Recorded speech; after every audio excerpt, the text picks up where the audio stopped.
everyone. Namaskar, good morning, good afternoon, or good evening.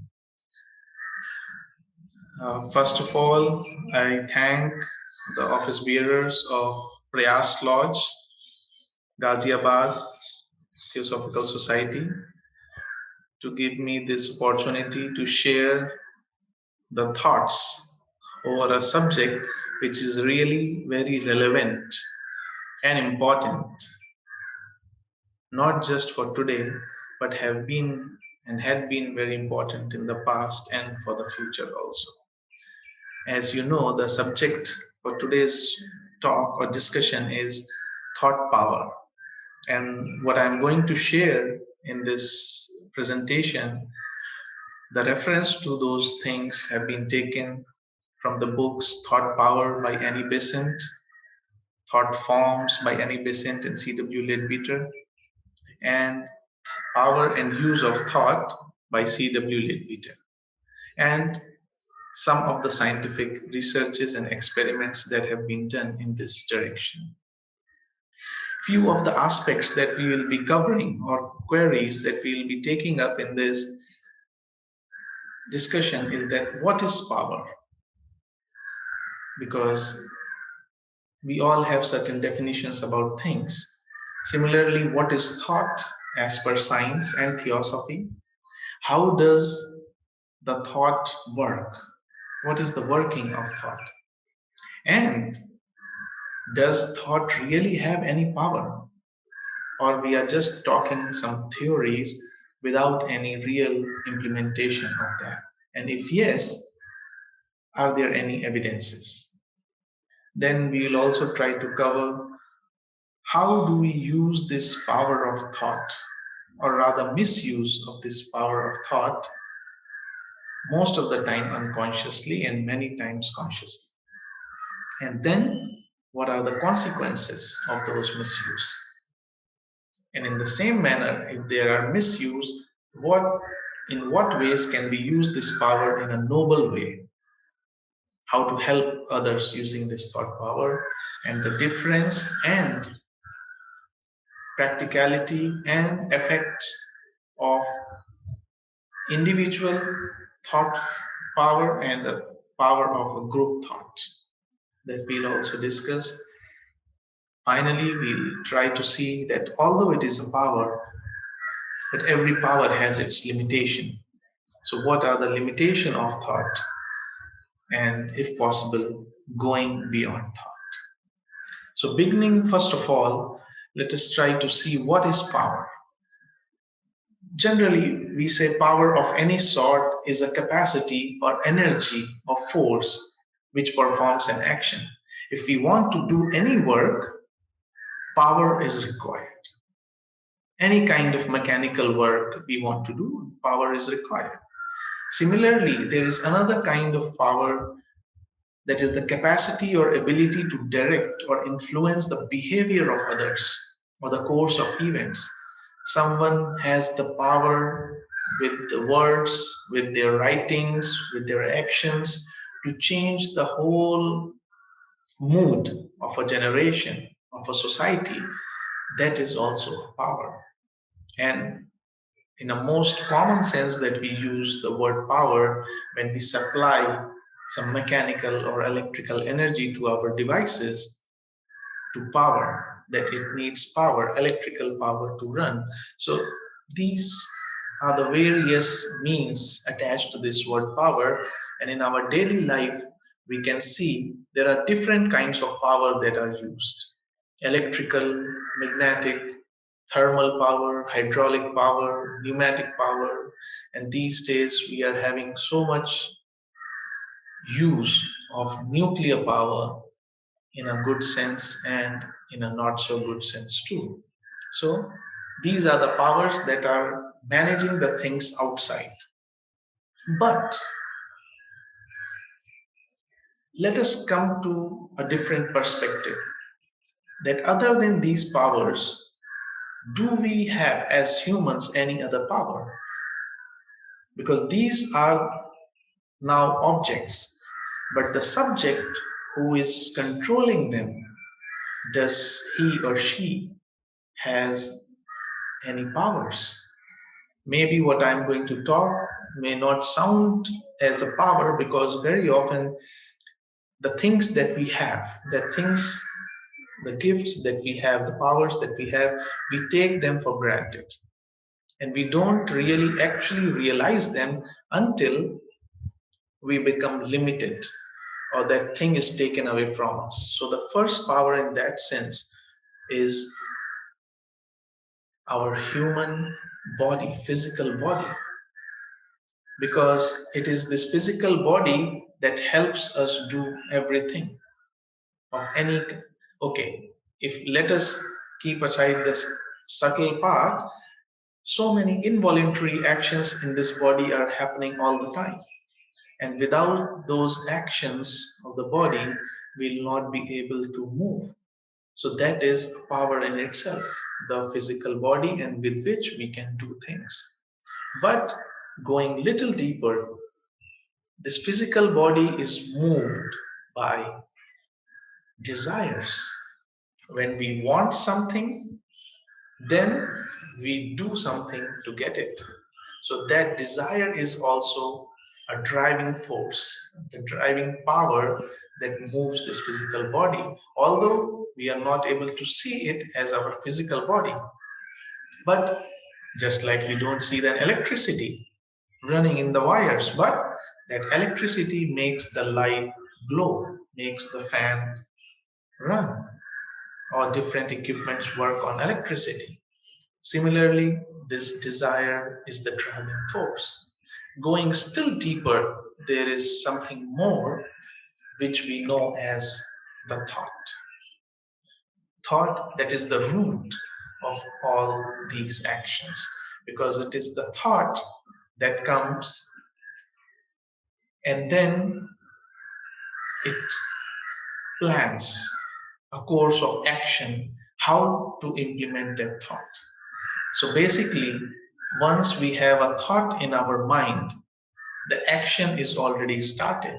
And that thought combined with desire, giving birth to emotions and making our physical body move, this is the whole process of action, whole process, whole movement of energy. And that's how these three powers we have, with which mostly we are living our daily life. Although we have even grander powers than these, what we are talking about, physical desire and thought. But those which are beyond that thought, we are not going to talk right now, because it will be a too much a larger, vast subject for us to cover. But those powers we can still, I think we all know them, the powers of love and compassion and wisdom, which are infinite, impersonal, and unconditional in their nature, which encompasses all, everyone in their embrace. But today, in this talk, we are concentrating ourselves basically on the thought power. So, question is, what is thought? If we take the modern science for giving us the answer, in the modern science, it is said that thoughts are really the outcome of some electrochemical reactions. But the number and complexity of these reactions make them hard to fully understand. So basically, modern science is saying that there are billions and trillions of neurons in our body and in the brain. There are some chemical reactions between them, and somehow these chemical reactions take the form of thought, and it communicates, it can be measured. That's a different thing. But they do not have a clear cut idea of how this thought expresses itself, converts itself in the form of emotions or actions or otherwise. Because the fundamental flaw in the modern scientific theory is that it believes, because let us be very clear in this, that even modern science only also gives us some hypothesis. not the truth. So, if modern science is giving us a hypothesis, let us take it as an hypothesis, not the truth, because most of the time the tendency is anything, any theory given in the name of science, we tend to believe it to be true. But most of the time it is not, because later on some other theory comes on and then it rejects the earlier theory and establishes itself as truth, which may be proved wrong later. So the fundamental flaw in modern scientific theory in this is that the consciousness or thought is the result of electrochemical reactions in the brain. But at the same time, the latest research shows that the quality of thoughts, that is depending on what kind of a person is, the kind of thought process it has, whether it is a philosopher, educationist, a farmer, or a merchant, or different, or a criminal, whatever, shows that the quality of thoughts can change the structure of the brain, which means the thoughts can change the structure, means the gray matter, the convolutions in the brain can change by the thought, it is able to change them by thoughts. Now a very interesting thing, if you can see in that if thoughts are the product of the electrochemical reactions, and we are saying that brain is generating the thoughts and thoughts are able to change the brain, it means the created is able to change the creator, which in itself sounds a very difficult or not so logical thing to understand, because the creator is always considered superior from the created. An entity is creating something else, so of course that creator is supposed to be superior than the created. So in that sense, if we look, it means that the source of thought is not just an electrochemical reaction in the brain, it is something different, something deeper, and something superior to our physical brain. And herein comes Theosophy or Brahma Vidya or any spiritual literature, if we read, according to that, thought has a dual aspect. The dual aspect in the sense that thought is a vibration in our mind, not the brain, which is reflected in our physical brain and transmitted to the environment and can be measured by the sensitive instruments. So thought is a vibration first in our mind, in our mental body, that it reflects into the uh, astral body, and then comes to our physical body in the brain. Then based on those thoughts, the chemical reactions take place in the physical body. And then from the brain, it is transmitted out to our environment in the form of a vibration, just like any vibration will travel through atmosphere. On the other hand, on very strong terms, Theosophy declares that thought is a living entity and it behaves like a living entity and has peculiar characteristics about which we will talk shortly. But before that, let us see the two basic type of thoughts. Thought is a living entity. By that, what is meant is that just as we are living beings, living entities, thinking, acting, doing things based on our likings and dislikings, similarly, these thought forms that we now call are living entities, means they have a mind of their own, they have their shape, they have a form, they have clarity of their body, and they have a lifetime, all of which we are going to study.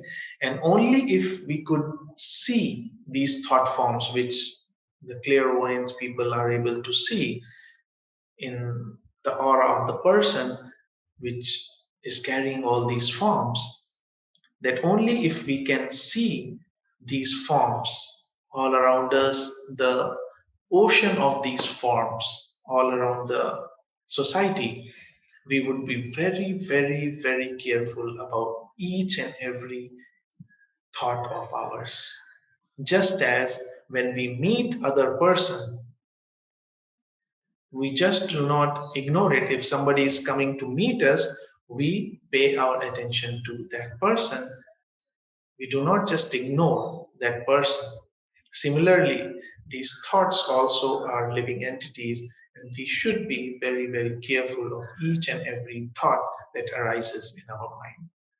But before we go into those characteristics, let us discuss about two basic types of thought. One is directed thought, and the other is undirected thought, I would say, or as we study in our literature. Directed thought is a kind of thought which has a destination, which is directed to something or someone, including oneself.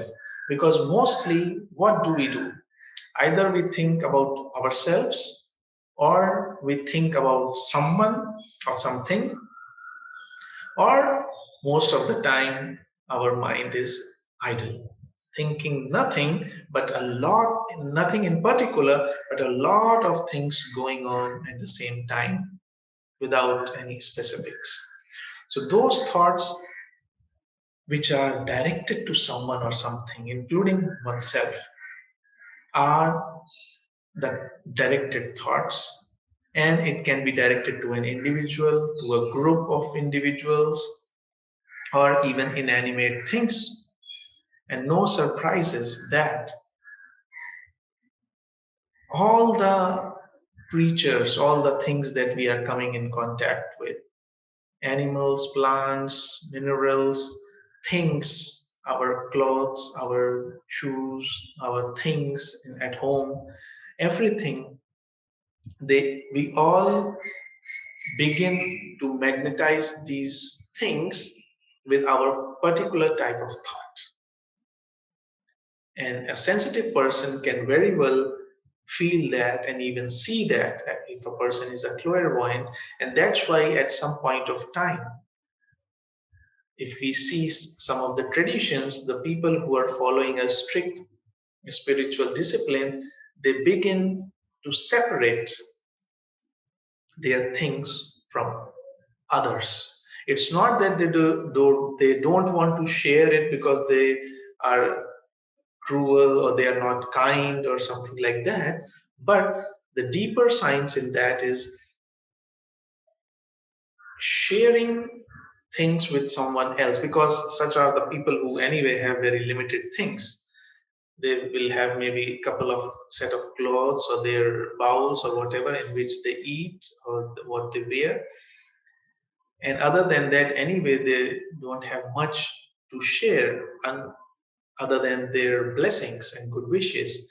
So the reason behind that is that the magnetism that is being contained in those things around them, if it gets mixed with other people's vibration, it can cause disturbances in the magnetic aura of the person. So these energies that are coming out of us continuously affecting all the things in the surroundings. The another kind of thought is the undirected thought. As I just said, it is the result of an idle mind or a careless mind. This we can also call as psychic garbage, and it is more harmful to us than an evil thought or a bad thought. How is it so? Because if suppose a person is walking a spiritual path and suddenly extremely negative or bad thought comes into the mind of irritation or anger or jealousy or any other kind, the person immediately becomes aware and tries to work upon it. And sooner or later can resolve it. But these are the kind of thoughts when the mind is idle and a stream of thoughts are coming into our mind, and Nothing specific. We are giving them our energy, sending out them again.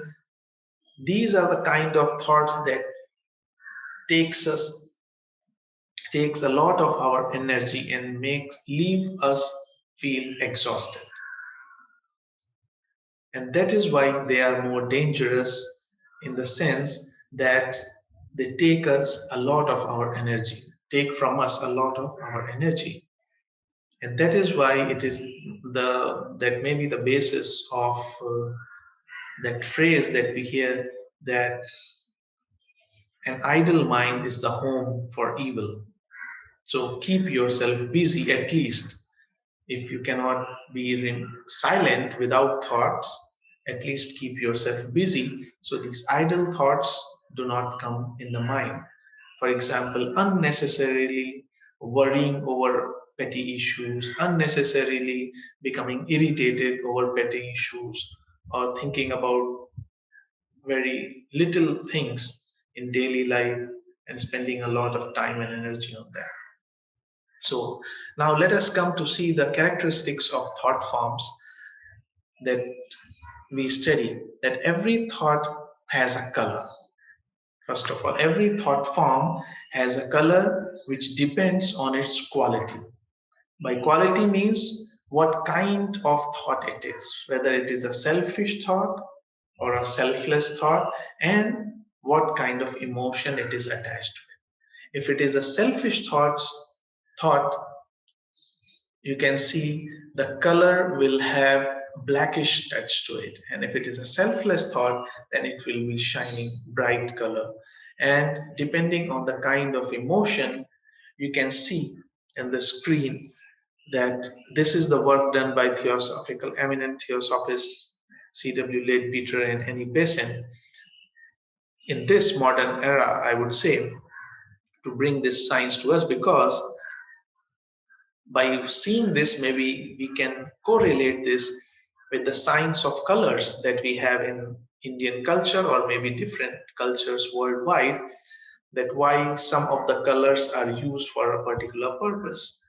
Especially if we can remember that the idol of goddess Saraswati, either she is made in the color yellow color, or it is said that her favorite color is yellow.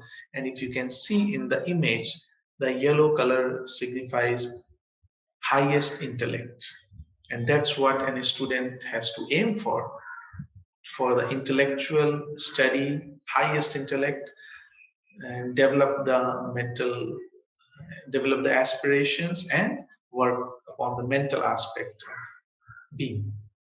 Similarly, you can see that on the top middle, the blue color is devotion to a noble ideal, and devotion mixed with affection. But if you go in the extreme right on the first line, you can see that the blue color is mixed with black. So there is a blackish touch. And why? If you see that it is because of selfish religious feeling, which I think many of us are prone to do, that we are not devoted to God or supreme reality, or let's say any of the divine entities, because we love them out of mere respect or reverence, but we are devoted because always we are desiring something from them. Either we are afraid of them, or we expect them to be our ATM. Just like we go to an ATM and withdraw money, so we think we can go to temple, churches, mosques, and gurudwaras and mazars, or whatever place it is, and we put some money there and our wish will be granted. So that is purely a business. And that's why if you can see that the blue color is mixed with black. So whenever there is selfless devotion, it will have its own grace. But whenever there is a sense of selfishness, whether in the form of greed or in the form of fear, there will be a mixture of blackish touch to it. So this is the key to the meaning of colors, which can be studied later, whoever wants to. Then we come to the shape of the thought. The shape of the thought depends upon the nature of the thought. What kind of thought it is? Is it helpful thought or a destructive thought? It is a creative thought or a hurtful thought?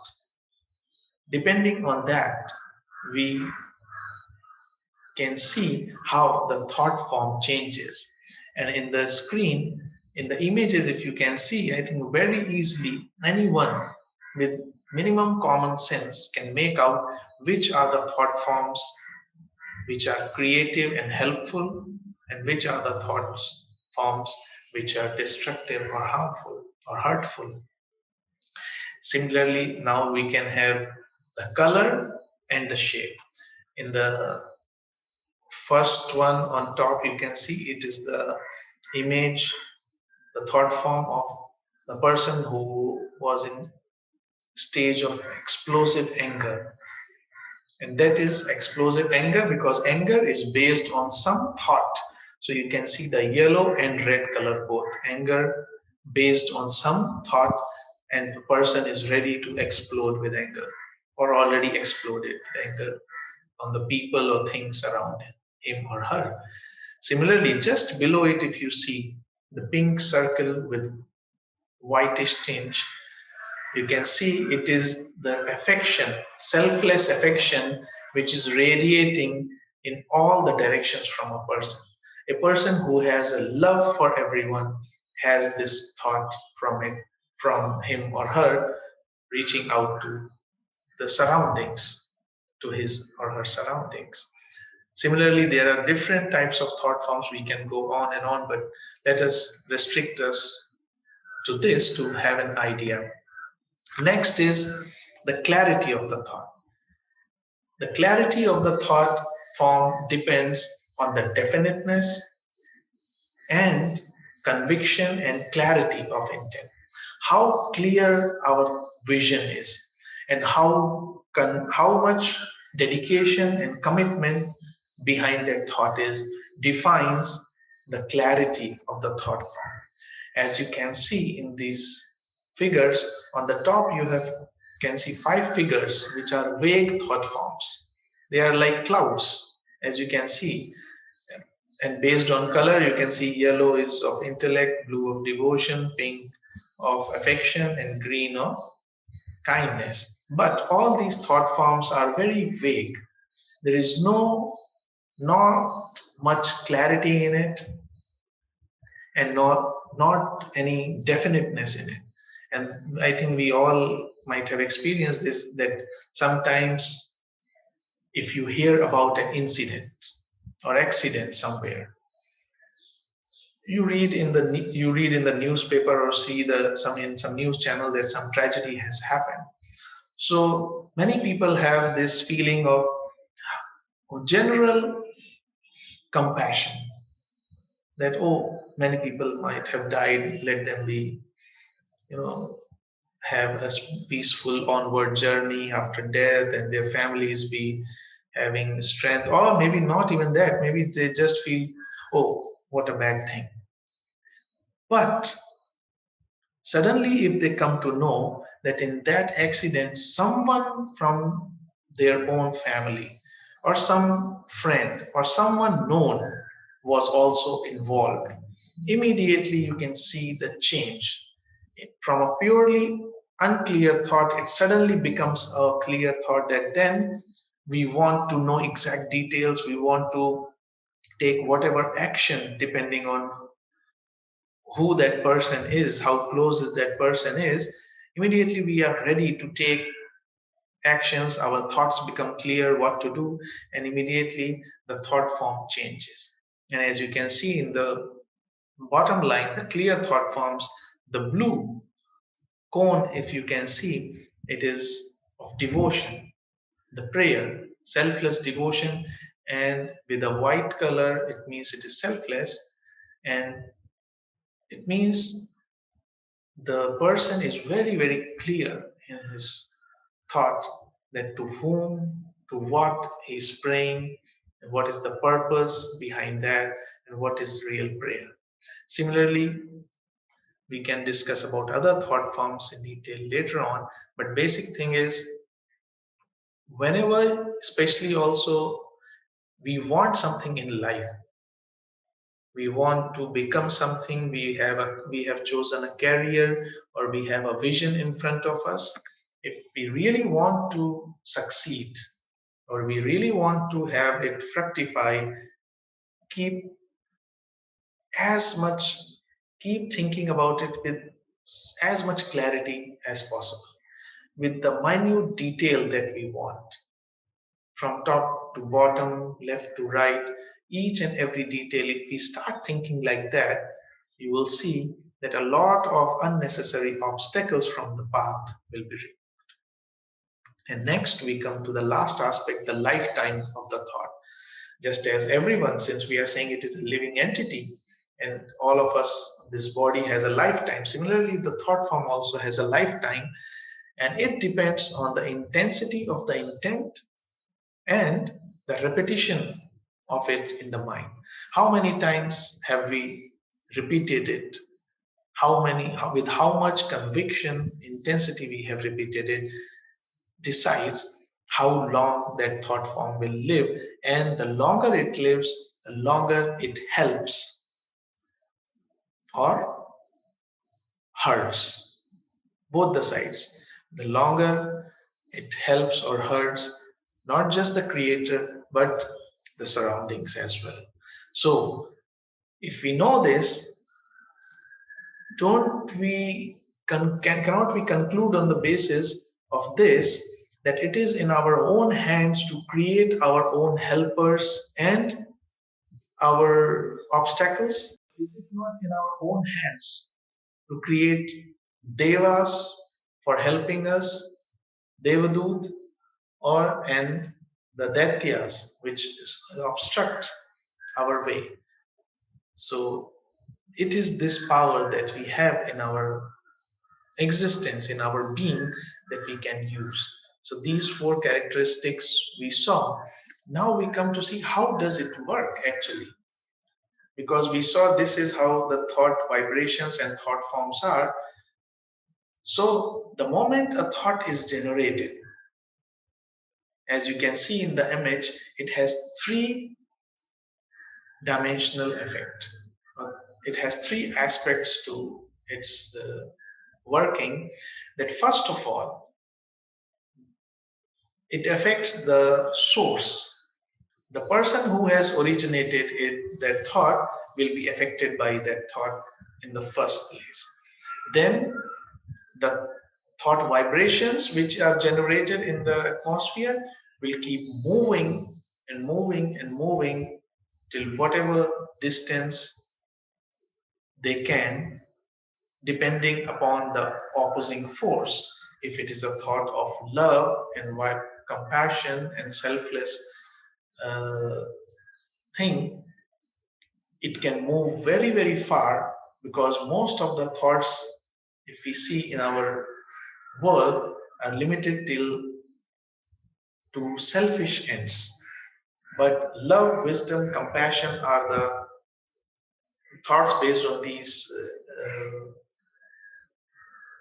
vibrations, are totally basically moves unopposed, and they go to great lengths affecting as many people as they can and their return too. And on the third aspect, the thought form, if it is a thought for a particular person, it will reach that person and affect that person with the same emotion or vibration that we have created. So basically, we can see that the working of a thought is like working of a perfume. If we want to go to meet someone, we put on some perfume. But the first person to get that fragrance of perfume is oneself. The moment we use the perfume, we immediately get that fragrance. Then, from whichever direction, from whichever path we are moving, anybody who is coming in touch with us will be affected, will receive that fragrance. And then when we reach that person to whom we are going to meet, our friend or family member, that person receives that good fragrance. So although that perfume is an artificial perfume that we are putting in, instead we are carrying our thoughts with us. And that's why sometimes it happens that sometimes we meet people whom we have not met before, but we like them and we want to meet them again. And similarly, there are people whom we have not met before. When we meet, we feel uncomfortable or uneasy and we try to get away from them. So, those are the subtle effects of our thought power and thought forms. But now let us come to the point that is thought really powerful? Or we are just reading some books based on some theories without any evidence? Yes, thought is really powerful, and thanks to modern science, that there are now equipments with which the effect of the thoughts can be measured and checked and recorded. And Dr. Joe Dispenza is known worldwide for his original theory of the connection between mind and matter.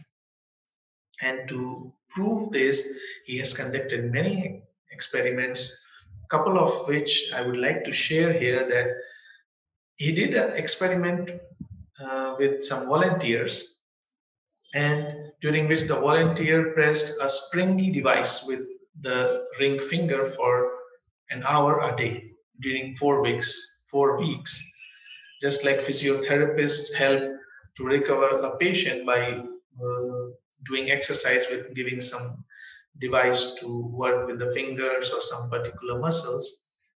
And after the experiment, they realized the finger became 30% stronger. At the same time, another group of volunteers had to imagine doing the same. But in fact, they never saw or touched the device. And 4 weeks later, their fingers were also strengthened by 22%. How? Just by thought. And similarly, another practical example of it took place while inauguration of ceremony of FIFA World Cup in 2014 in Brazil. What was special about that ceremony was it was inaugurated by one Mr. Juliano Pinto, 29-year-old person who is paraplegic, which means below the waist, completely paralyzed, cannot move any muscle. But he stood up, he walked, and he kicked the football to inaugurate the ceremony, the World Cup. How did it happen? It happened with the help of the exoskeleton, the suit which was made.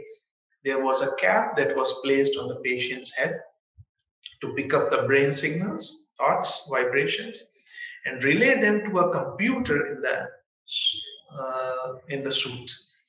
And then this computer decodes the signals and send them to the body or the lower part of the body. And then this suit was powered by hydraulics, and a battery was there which allowed it working for about 2 hours. And then when the thought of standing up was there in the mind, the suit stood up, and with that the person stood up. When he thought of walking, he walked, and when he thought of kicking the ball was kicked. And that's how we see that how even the thought that we think we cannot see, we cannot feel, we cannot hear, but it can move a physical matter that we have. Other than that, there have been many experiments over water, as you can see on the screen, that effect on water of immune vibrations before and after, effect on water of prayer before and after, an effect of 500 people sending positive thoughts to bottled water. Now, can we see the difference? It means the ritual or the custom of praying, saying the mantras before eating, it has certain science in it. In India, at least, we see that culture is still in some of the places, in some of the families, but in some places it has been lost. But the science behind it is that when everything, if we see in Indian culture, has been treated as alive. Even if you remember in Ramayana or Mahabharata, the chariots were treated as the beings, and even there are festivals celebrating, worshipping the equipments. So basically, the meaning is whatever things are there all around us, they are continuously receiving, whether it is our car, our scooter, our pen, our mobile, our computer, whatever it is, they are continuously receiving the vibrations from us, either by words or by the way that we are treating them. So we should always be very careful in treating, not just in treating, in being kind and gentle and loving to everything. And we'll see slowly the changes that start taking place in our daily life. And here are some other images. You can see that experiments on water. But just as any power has its positive aspects and negative aspects, similarly, the thought power also has its negative aspects. I would not say the power has its negative aspects. The person, the how is it being used makes it positive or negative. Nuclear power is power. If it is used in generating electricity and any other kind of things which help humanity and all the creatures, it is very good. But the moment it is being used to create nuclear bombs and other kind of destructive equipments, we can see their consequences too. So similarly, the just as we discussed of thought power, there is it is just a power. So the negative aspect, or in the negative way that very often is used, is in the form of gossip. And suppose in gossip, what happens? Normally, two people meet, they talk about a third person, and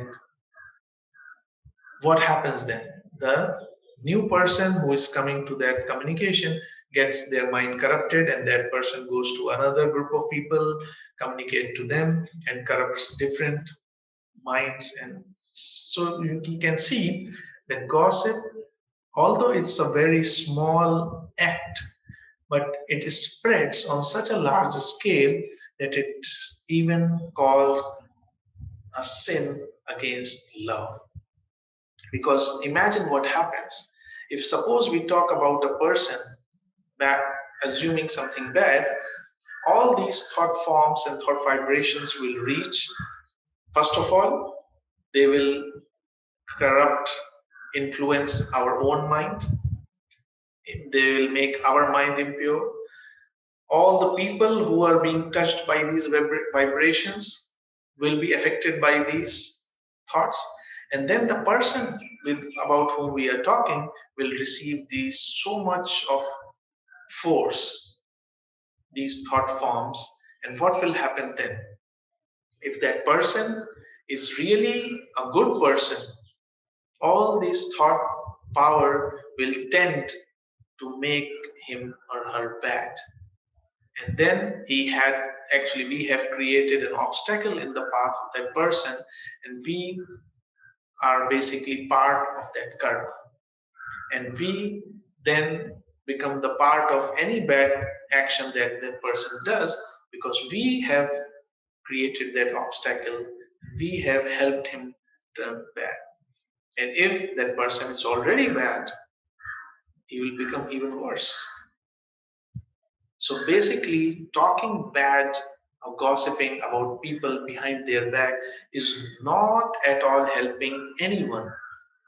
Least of all, the person about whom we are talking, our surroundings, and including us. And these days, it's become so easy that on the television we see a news, and on the basis of that news, some half-cooked information, we make opinions, we start talking with people, WhatsApp, emails, and whatnot, and then we already have decided, we have all become judged, and we have done the media trial. But later on, we find out that that person was innocent and he was framed. But imagine the kind of force and power that in this meantime have been generated. Where will it go? It will remain here in our atmosphere. And when a lot of such energy, negative energy, is gathered, it fructifies itself in the form of wars, riots, natural disasters, corona, or any other similar disasters. And then we blame different people. We blame government, we blame God, we blame nature, and we blame somebody else for that. But basically, it is that thought power, negative thought power, that is slowly getting together, that fructifies in one way or another. And that is why it is said that all of us who are being a party to it in that thought, any negative thought in our daily life, we are actually the one of the cause of any such global disaster, or not only global, if wherever it is happening, wherever such a disaster is happening. So, and on an individual level, this happens on a much larger scale. On an individual level, what happens by the misuse of power is that this negativity reflects on our body in the form of a disease. And that is why the term is coined psychosomatic diseases.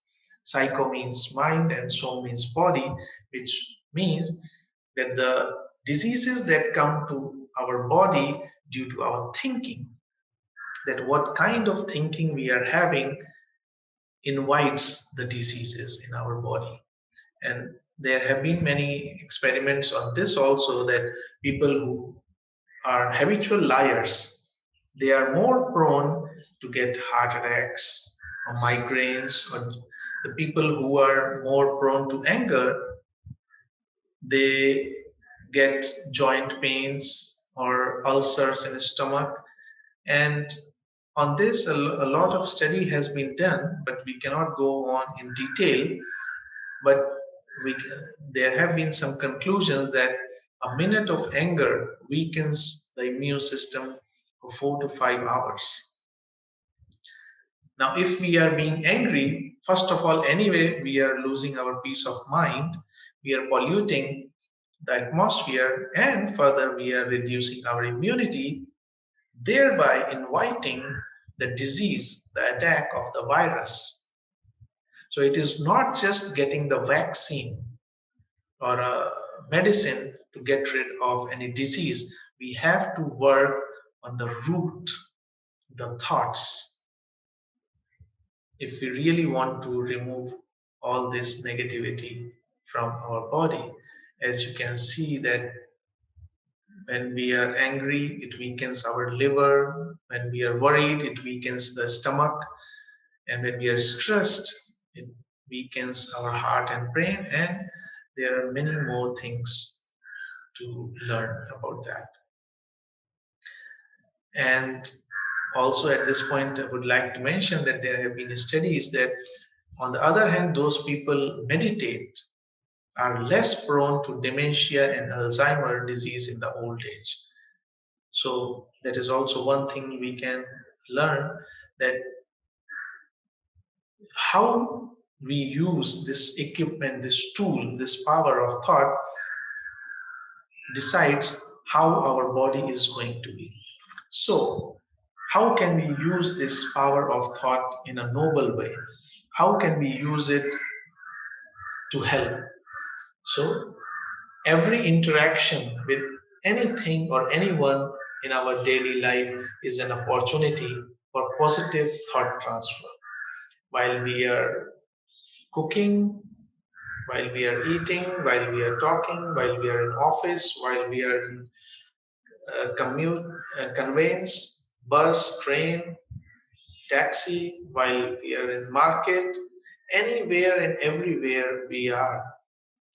If we are aware of this power that we have in us, we can continuously send thoughts for everyone around, and we can transfer helpful thoughts to those who are in need of help and to whom we cannot go physically. We are in a train, and on the station we see someone who is in such a state that needs help, and the train is already moving. Of course, we cannot jump out.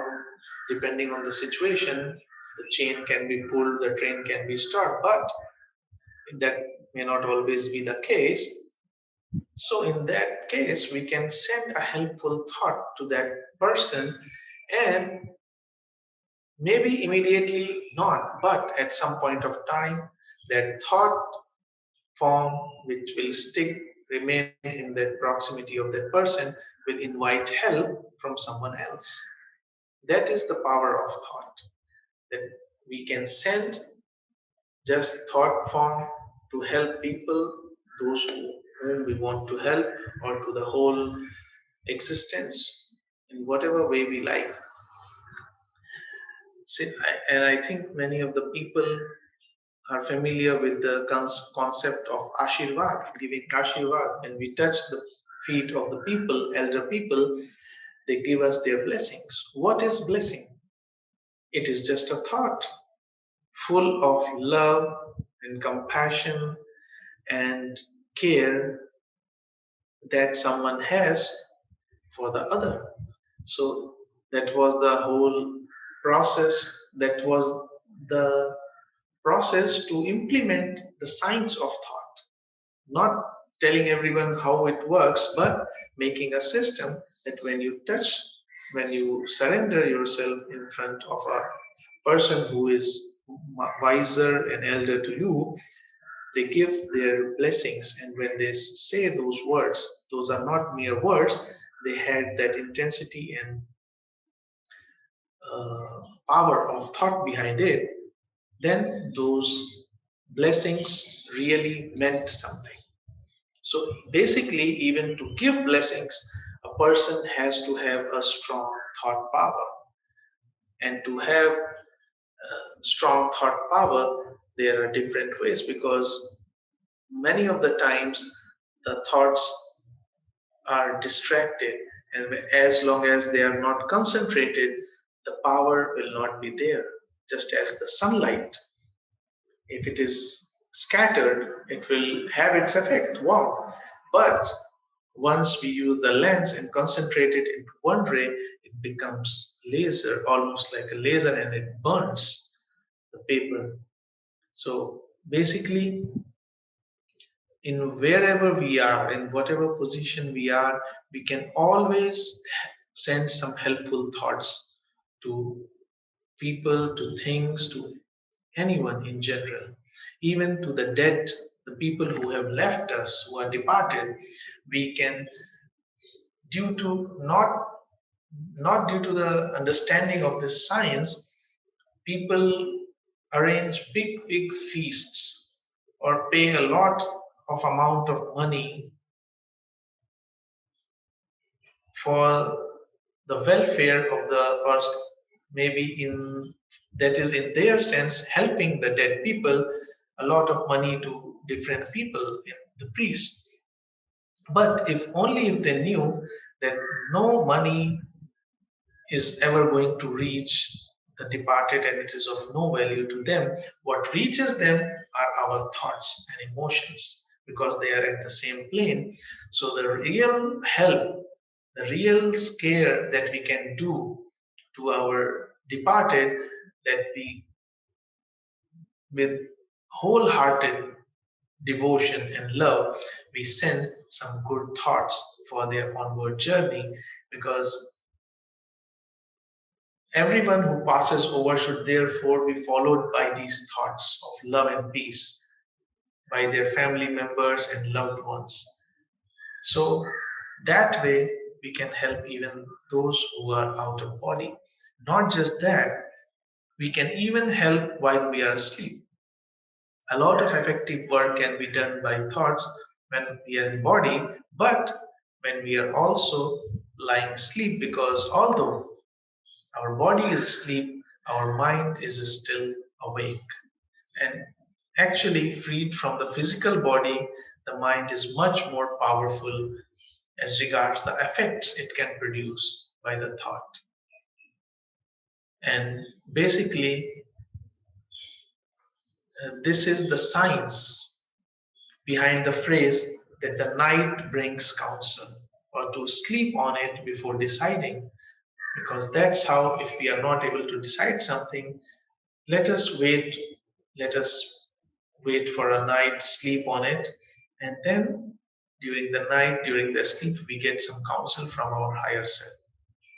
So basically, if we send helpful thoughts to everyone, to those in need every day, that would be really a noble use of this thought power. And finally, we talked about individual and group thought. The studies show that yes, individual thought is powerful, but group thought is much, much more powerful than the mere sum total of individual thoughts. The group thought increase, the power of group thought increases exponentially and not merely additional wise. It is not like 2 plus 2 plus 2 or 1 plus 1 plus 1. Actually, it increases exponentially, that 2 to the power of 2 to the power 2. And you can imagine how a small group of people can bring about a really big change if they are constantly, continuously, and with determination thinking along the same lines. So that's what it is said. A group of like-minded thinkers, such as a group of theosophists, may do much to spread theosophical ideals in their own neighborhood by agreeing to give a fixed 10 minutes a day to thinking on a theosophical teaching. It is not necessary that they gather physically, especially these days due to Corona, but they can come together at a particular time mentally in their own respective houses and work for the cause. And finally, one word of caution, because these days many of the people and so-called gurus, they try to attract more followers or people by telling them how to get what you want, just by using the thought power. Yes, it is true that, as we discussed, that when we use thought power for something, it removes the unnecessary obstacles from the path. But it is not just that. Thinking about it and working on the plan are the two things that one has to do. But if we start thinking that just by using our thought and doing nothing in the daily life, we will get things, maybe. But what we have to realize is that it brings certain consequences, because nothing is without consequence in this world of cause and effect. So, if we are using a power for something, it will bring its consequences. So, those who think that by using merely the thought power and not doing anything, we can get whatever we want, yes, maybe, maybe not. But what is more important to know that what is it actually that we want, isn't it?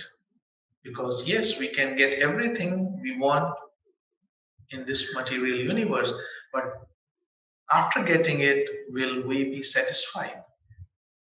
And that brings us to the question, how to get it and knowing what to get it. So as we just discussed already, that we have to make the mind concentrated, because only a concentrated mind is a powerful mind. So for that, we can practice concentration. We can keep ourselves engaged and so avoid psychic garbage creation in our mind and avoid the leakage of energy. Try to avoid anxiety, worry, and depression. Try to avoid arguments, because arguments don't lead to any solution. They only are the source of leaking, wasting the energy. And the very important thing is keep the daily life organized. Small things, when we start to organize, the bigger picture automatically gets organized. And one very important thing in this concentration of mind is consecutive thinking. Suppose there is a project to be done, even before the project is started or even you have planned, just try to go through the whole process in your mind, step by step. And this will help a lot in concentration of the mind. And it will really improve, especially if you are a manager of in some organization or institution, or if you're a student preparing for some exams, it will really help a lot in your time planning and management of your time, basically, to achieve what you desire. And two important things also is spend alone time and observe nature. Alone time is very necessary in making the mind concentrated, and observing nature too, because while observing the nature, we learn many things. And while doing that only, we learn to go beyond thoughts. Although we have talked about body, desire, and thought power, but still, as in the beginning we said, there is something, the powers which are beyond thought. Maybe at present time and era, it seems impossible that there is anything beyond thought and that thought can ever be stopped or can be used only when needed, and when not needed, there is no thought.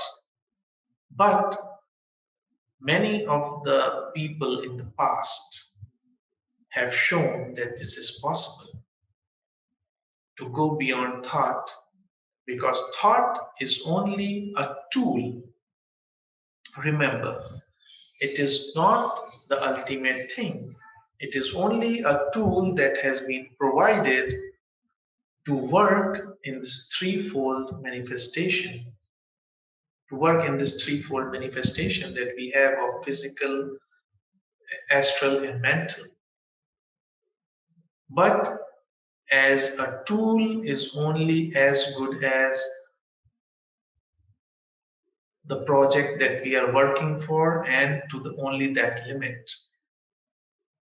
But if we want to know that who is working upon it, that who am I I am using this body, I am using the desire, I am using the thought to work. But who am I?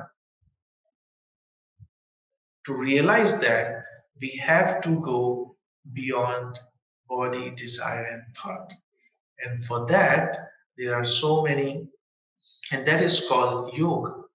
And for that, there are so many disciplines that have been given by the teachers in the past.